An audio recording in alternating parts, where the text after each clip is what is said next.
परम पूज्य श्री प्रेमानंद जी महाराज, वो रोज सोहनी सेवा करते थे, झाड़ू लगाते थे पूरे वृंदावन में। यत्र तत्र जहां उनका मन करता था उसी कॉलोनी का आज पूरी सफाई करते। सुबह 4 बजे से उनका यही भजन था, यही संध्या थी, यही नाम जप था।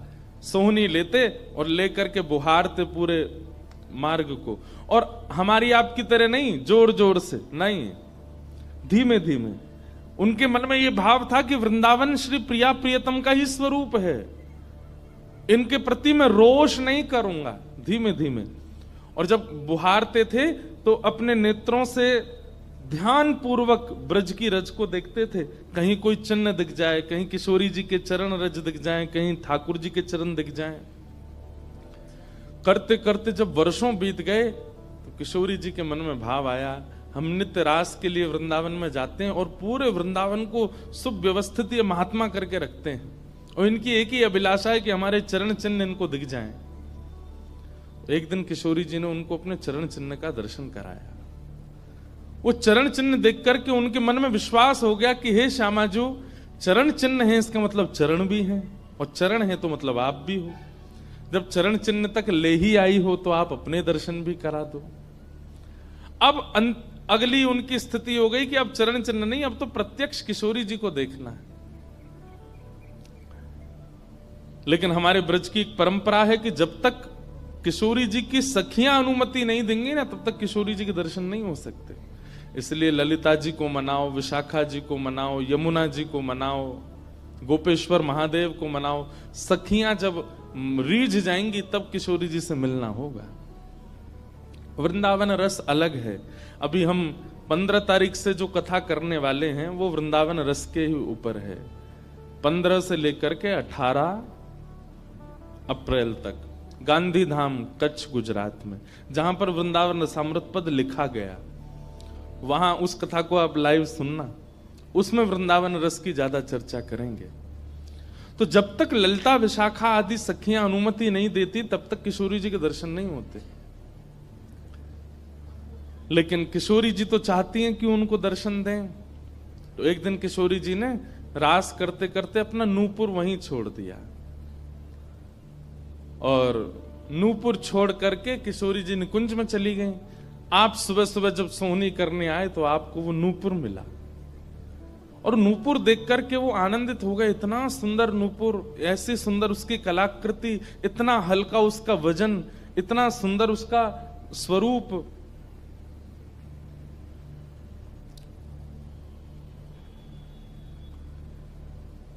आपके मन में भाव आया कि कोई बड़े घर की लाली होगी, उसका रह गया होगा, मैं रख लेता हूं, कभी कोई मिलेगा मांगने आएगा कि भाई हमारा नूपुर दो तो मैं दे दूंगा।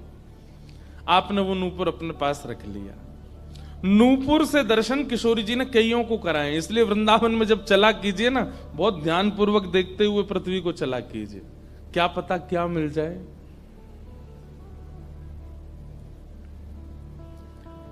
सूरदास जी को भी नूपुर से ही दर्शन हुए किशोरी जी के, और आज इन महापुरुष को भी हो रहे हैं। मुझे नाम स्मृति में नहीं आ रहा है, शायद संभवतः श्याम चरण दास जी नाम था। तो नूपुर को अपने पास रख लिया। किशोरी जी का नियम है कि जब रास में जाती हैं तो सब सखियां उनका श्रृंगार करती हैं, और एक एक श्रृंगार जो उन्होंने धारण किया है वो लिख लेती हैं। कानन में कुंडल पहने हैं, गले में ये हार पहना है, उसके ऊपर मोतिन की माला पहनी है, फिर गुंजा माला पहनी है, फिर नवलखा के हार पहने, हाथन में इतने कड़ूला पहने हैं, पैरन में पाजे। क्यों? बोले रास में श्याम सुंदर आते हैं, पता ना काचोरी करके भाग जाएं। अगर एक कम रह जाए तो फिर ठाकुर जी की शामत कहाँ है, हमारी श्री जी का श्रृंगार बताओ। इसलिए सब सखियां जो हैं किशोरी जी के सिर से लेकर नख तक एक एक श्रृंगार को लिख लेती हैं पहले, रास में भेजने से पहले। और फिर रास में आने के बाद, रास से आने के बाद फिर सब सखियां एक एक श्रृंगार, एक बोलेगी हाँ भाई कानन में ये कुंडल हैं, सिर पर ऐसा सुंदर वो है, गले में ऐसी माला है, हाथन में कड़ूला, पामन में ये 2 पाजेब हैं, सब गिनती करो। और एक एक करके उतारती जाती है सखियां। आज किशोरी जी के चरणों का एक नूपुर नहीं है। शाखा आदि बोली हे श्यामा जो आपका एक नूपुर कहां गया? बोले अरे मो तो पता ना है, सके नृत्य करते करते रह गए हो वृंदावन में।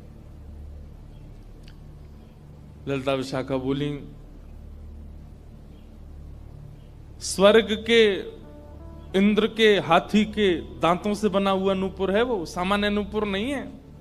आपके ऊपर तो कोटि कोटि ब्रह्मांड वारी वारी जाते हैं किशोरी जी, पर वो नूपुर ठाकुर जी ने आपको भेंट किए हैं, बड़े बहुमूल्य नूपुर हैं।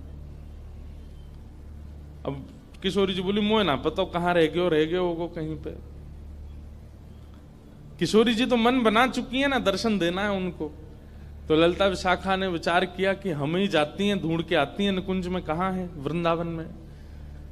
बोले अपने रूप में तो नहीं जाएंगी, तो एक वृद्धा का रूप धारण किया, एक वृद्ध मैया का रूप धारण करके ललिता विशाखा गई और वृंदावन में ढूंढने लगी नूपुर कहां है।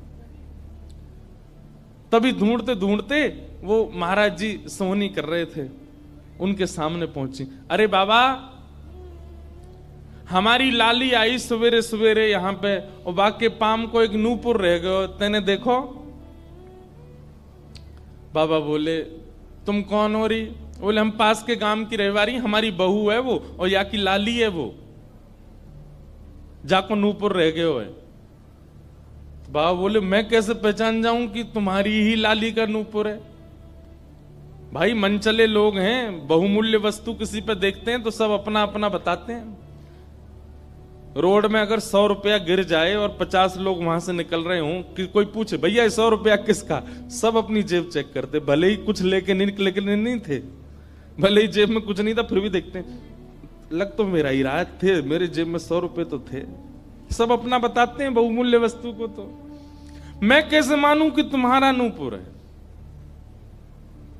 अरे बाबा हम कह रहे हैं तुम थे। बोले कहवे को अभी मैंने तो नूपुर, मैं तो असमंजस में पड़ जाऊंगा कि मैंने गलत आदमी दे दियो। बाबा फिर कैसे माने को? बोले एक नूपुर मेरे पास है, एक नूपुर तुम्हारी बहू ने ही पहन रखो होगो, वाकू ले आओ और यहां लाकर के मुझे पहले नूपुर की पहचान करा तो मैं दूसरा दे दूंगा। ललिता विशाखा बोली बड़ो चतुर बाबा है, श्री जी को बुला रहा है। अरे बाबा तो शर्म ना आवे, ऐसी घर की बहू बेटी ने हम तेरे पास लेके आवेंगे?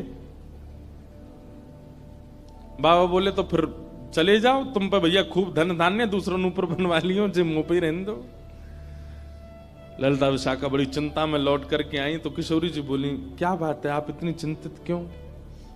बोले एक बाबा है, बाने आपको नूपुर धल लियो, यूं कह रहा है कि पहले जिनके पास एक नूपुर है उनको लेके आओ तब दूसरा दूंगो। तो श्री जी बोली इसमें क्या देर है, फिर ले चलो, चलते हैं ना। विशाखा जी समझ गई, बोले हे ललिता जी ये सब लीला किशोरी जी कर रही हैं, इनको दर्शन देना है उनको, और हमसे और आपसे स्पष्ट कह नहीं सकती, क्योंकि हम तो फिर सबको परखने लगती है ना कि इसमें कोई दोष तो नहीं, इसमें क्या गुण है। इसलिए किशोरी जी सीधे हमसे नहीं बोल करके और ये लीला कर रही हैं, इनको ले चलो। और किशोरी जी आई वृंदावन और महात्मा बैठे सोहनी कर रहे थे और सामने से जैसे ही किशोरी जी को आते हुए देखा, बाबा ले हमारी बहू आ गई, अब नूपुर दे दे, देख या को नूपुर भी वैसा ही है। बाबा बोले मेरी आंख की कमजोर है, ने दूर से दिखना रही, पास लाके हाथ से स्पर्श कराओ। ललिता विशाखा बोली बाबा तो शर्म ना आ रही अपनी बहू को स्पर्श करा में? तो बोले चरण स्पर्श करावे में कहा देर, ले आओ।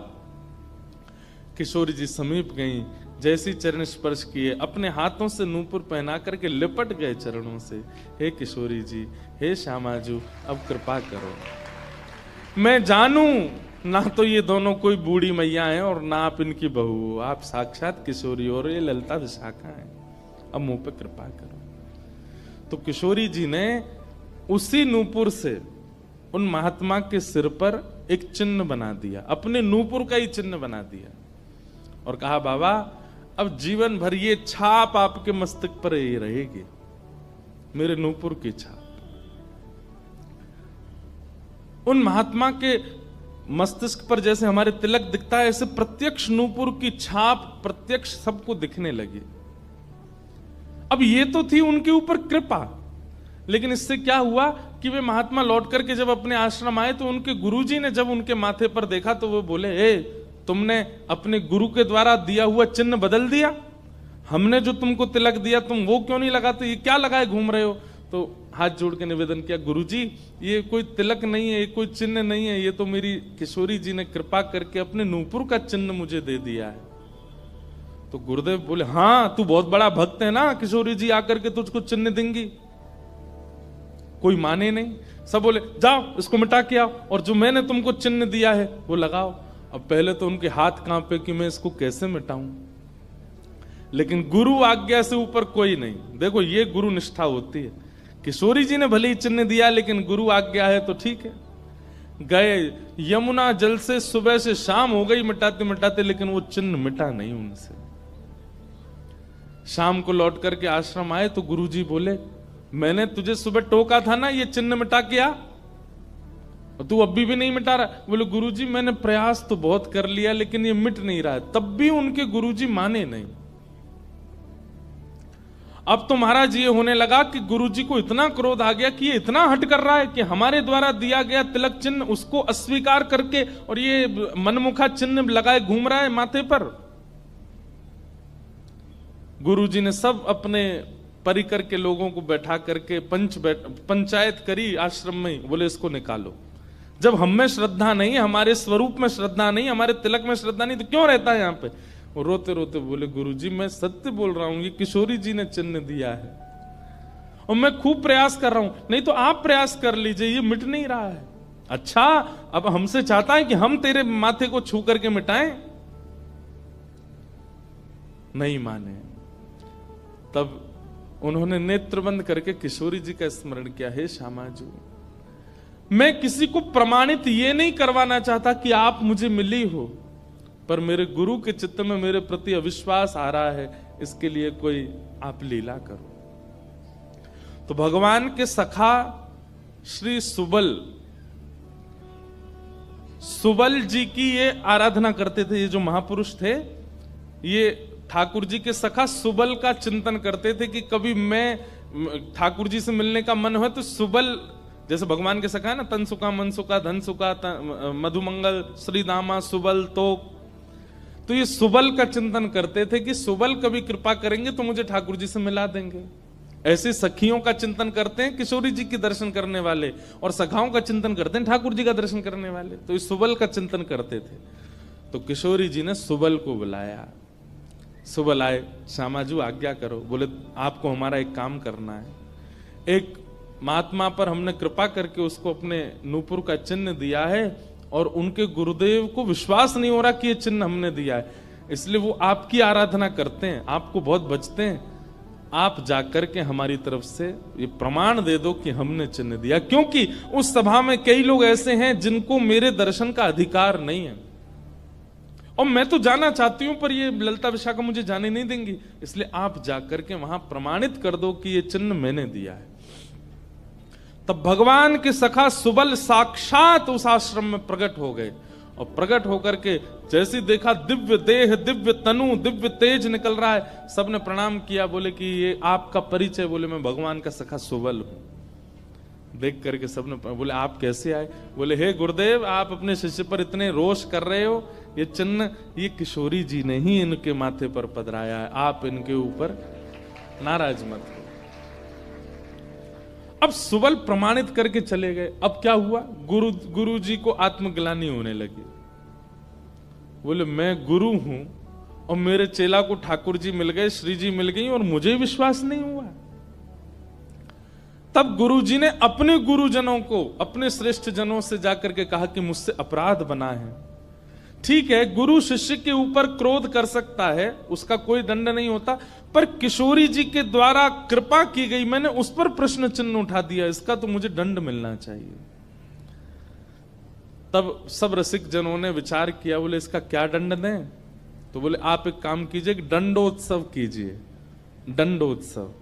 बोले दंडोत्सव में क्या करना है। बोले आज तक जितनी तुम्हारे पास जमा पूंजी है सब संतों की, भक्तों की सेवा में लगा करके और आनंद से सुंदर भंडारा करो, सुंदर नाम संकीर्तन करो, सुंदर अपने घर पर एक उत्सव रखो और उसमें जितने महापुरुष आए सबको दंडवत प्रणाम करते करते सबसे क्षमा मांगो और फिर जब सब तुम्हारा धन संपत्ति अब तक जितनी कमाई वो सब संतों की सेवा में लग जाए, फिर उन संतों से कृपा प्रसादी मांगो कि आप सब मुझे क्षमा कर दो। इस प्रकार से दंडोत्सव करो। तो जिन्होंने ये भाव कहा है उनको ये दंडोत्सव करना है। दंडोत्सव मतलब अब पूरे जीवन की जमा पूंजी तो खर्च नहीं कर पाओगे, पर हां पिछले 3-4 साल में जो जमा कर रखा है प्रयास करो उससे। पंढरपुर में वारी जाती हैं, हमें भैया बता रहे थे अपने जो जिनके साथ हम घूम रहे थे कल, कि यहाँ वारी जाती है, यहीं से जाती है श्री पंडरीनाथ भगवान की वारी में इतने सारे वैष्णव जाते हैं, उनकी सेवा में लगा दो। वृंदावन जाके कुछ लगाया, पंढरपुर में लगा दो, गोवर्धन में लगा दो, और सुंदर अपने घर पर एक ठाकुर जी का उत्सव करके किसी श्रेष्ठ को वृंदावन से बुला करके उनका सुंदर संकीर्तन करवाओ, कथा करवाओ, 2-3 दिन का ही कोई उत्सव रखो। इस प्रकार से अपनी वो जमा पूंजी संत वैष्णवों की सेवा में खर्च करके भंडारा करा के जितनों से मिलो सबसे क्षमा मांगो। वारी निकलती है आषाढ़ी एकादशी पर, इतने सारे वैष्णव जाते हैं पंढरपुर दर्शन करने, मार्ग पे खड़े होकर सबको शरबत पिलाओ और जो जो शरबत पिए उससे क्षमा मांगो, मुझे क्षमा कर दो, मुझसे अपराध बना है, मैंने कंठी पहनने के बाद भी मांस का सेवन किया, मैंने मद्य का सेवन किया, मैंने ऐसा किया, ये क्षमा मांगो। असंख्य भक्त एक साथ जब आपको क्षमा करेंगे तब आपका ये अपराध पूर्ण होगा। इसी को कहते हैं दंडोत्सव। तो फिर कथा पूरी करें। वो महाराज जी को सब लोगों ने कहा तुम दंडोत्सव करो, तो उन्होंने कहा ठीक है, मैं अगले 7 दिन के लिए दंडोत्सव करूंगा। ब्रज में जितने भी संत आवेंगे ब्रज की सीमा पर खड़े होकर के सबको माला पहना करके सबको सत्कार के साथ लाया जाए। आश्रम में उनकी रहने की सुंदर व्यवस्था, प्रसाद की व्यवस्था, और नाम संकीर्तन अखंड चले 24 घंटा 7 दिन तक, और खूब भंडारा चले, और जितने महापुरुष हैं सबसे क्षमा मांगनी। तो जब ये दंडोत्सव का बात हुई तो गुरु जी ने दंडोत्सव लिया, और चेला बेचारे जिनको किशोरी जी ने चिन्ह दिया था वो मन में सोचने लगे ये क्या हो रहा है, मेरे कारण मेरे गुरुजी को दंडोत्सव करना पड़ रहा है। तो उन्होंने अपने गुरुदेव के सामने प्रणाम करते हुए अपनी झोली फैला के कहा गुरुजी मुझे एक भिक्षा दे दो। तो क्या चाहिए? बोले जो दंडोत्सव आप करना चाह रहे हैं वो मुझे करने दीजिए, आप विराजिए, आपकी जगह मैं करूंगा, मैं शिष्य हूं आपका। तो बोले नहीं नहीं, अपराध हमने किया तो तुम क्यों करोगे? बोले गुरुजी बस यही कृपा चाहिए। तब बड़े संतों ने मिलकर के सबने कहा कि भाई देखो शिष्य कर सकता है, अगर इनकी इच्छा है तो ये करने दो। तो फिर गुरुजी का दंडोत्सव उन्होंने ही किया जिनको चिन्ह किशोरी जी ने प्रदान किया था, दंडोत्सव मनाया। इस प्रकार भैया जिनसे ये अपराध बन जाता है ना, कभी कंठी माला पहनने के बाद अपराध बन जाता है, किसी वैष्णव के प्रति कुभाव बन जाता है, किसी तीर्थ में जाकर के कोई पाप बन जाता है, उनको ये सब दंडोत्सव करने चाहिए। अपनी कोई पैसा खर्च कराने के लिए नहीं कह रहे हम, लेकिन हाँ जितना हो सके वैष्णवों की सेवा करके, अब चाहे वो धन लगा के करनी पड़े, चाहे तन से करनी पड़े, चाहे मन से करनी पड़े। पर लोग बड़े कंजूस हैं आजकल। बोले कि महाराज जी आपने मन से सेवा भी तो कही है, कोल्हापुर में बैठे बैठे आंख बंद करके यही संतों की सेवा कर देंगे, इनके पाम पूछ दिए, 5000 रुपया हमने दक्षिणा में दे दिए, ले खर्च भी नहीं हुए, मन से सेवा भी हो गई। किसी का भाव है कि आप कहते हैं महाराज जी कि ठाकुर जी से कुछ मत मांगो, पर अगर ठाकुर जी से कुछ मांगना है तो ठाकुर जी को मांगो। ठाकुर जी अगर मिल गए तो फिर उसके बाद क्या? ये तो भाई जब मिल जाएंगे तब मैं पूछूंगा आपसे, उसके बाद क्या? सही बात तो ऐसी है कि ठाकुर जी मिल जाएंगे ना, ठाकुर जी सदा के लिए तो नहीं रहेंगे, थोड़ी देर दर्शन देके चले जाएंगे और फिर आपके चित्त में अखंड प्रेम प्रज्वलित करके जाएंगे। अनंत प्रेम के रस में आप डूबने लगोगे, जिसको देखोगे उसी के प्रति प्रेम उत्पन्न होने लगेगा, उसी के प्रति श्रद्धा भाव, उसी में ही वैष्णव दर्शन होने लगेगा। छके रहोगे सदा कृष्ण प्रेम में, जैसे मीराबाई। जिन भेषा मेरो सावरो रीझे, जिन भेषा मेरो सावरो रीझे, जिन भेषा मेरो गिरधर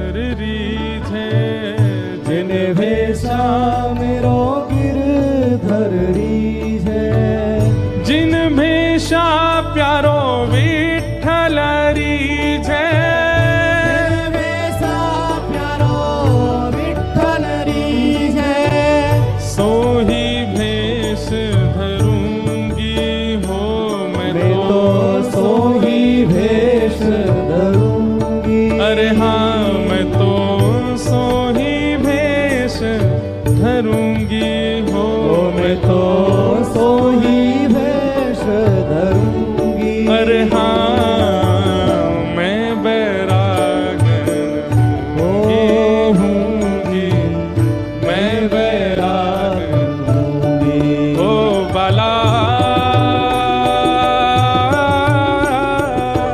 मैं बैरागन हूँगी, मैं बैरागन होऊंगी, मैं बैरागन होऊंगी। ओ प्राण हमारा वहाँ बसत है, प्राण हमारा वहाँ बसत है। प्राण हमारा वहाँ बसत है। प्राण हमारा वहाँ बसत है। ओ यहाँ तो खाली को, यहाँ तो खाली को, हाँ यहाँ तो खाली को, यहाँ तो खाली को। ओ मात पिता परिवार सोई है, मात पिता परिवार सोई है। मात पिता परिवार सोई है, मात पिता परिवार सोई है। ओ कहिए तिनका तो भला कहिए तिनका तो, हाँ भला कहिए तिनका तो, भला कहिए तिनका तो। अरे हाँ मैं बैरागन हूँगी, मैं बैरागन होऊंगी, मैं बैरागन होऊंगी, मैं बैरागन। भाव भाव से ओ बाला मैं बैरागन हूँगी, मैं बैरागन हूँगी, मैं बैरागन हाँ हूँगी, मैं बैरागन होऊंगी, मैं बैरागन होऊंगी, मैं बैरागन होऊंगी, मैं बैरागन होऊंगी। ऐसे प्रेम में छक जाएंगे। जैसे किसी प्यासे को पानी पिला दिया जाता है तो क्या उसको दोबारा प्यास नहीं लगती? लगती है। ठीक वैसे ही ठाकुर जी एक बार शीतलता दे देते हैं दर्शन देके, और उसके बाद जब जाते हैं तो फिर से वही स्थिति और दुगनी हो जाती है, मिलन की उत्कंठा और ज्यादा व्याकुल कर देती है। ठाकुर जी का मिलन परिपूर्णता नहीं कर देता। इसका मतलब यह नहीं है कि आपका अब इच्छा नहीं होगी, बल्कि पहले से और तीव्र इच्छा प्रकट हो जाएगी। ठाकुर जी मिल जाएंगे तो और रोना आएगा, क्यों? अब जाना नहीं आप, लेकिन ठाकुर जी तो जाएंगे। और जब ठाकुर जी जाएंगे तो फिर वही विरह वेदना जो सूक्ष्म थी अब वो प्रगाढ़ हो जाएगी। अब और मिलन की इच्छा होगी और दर्शन की इच्छा होगी।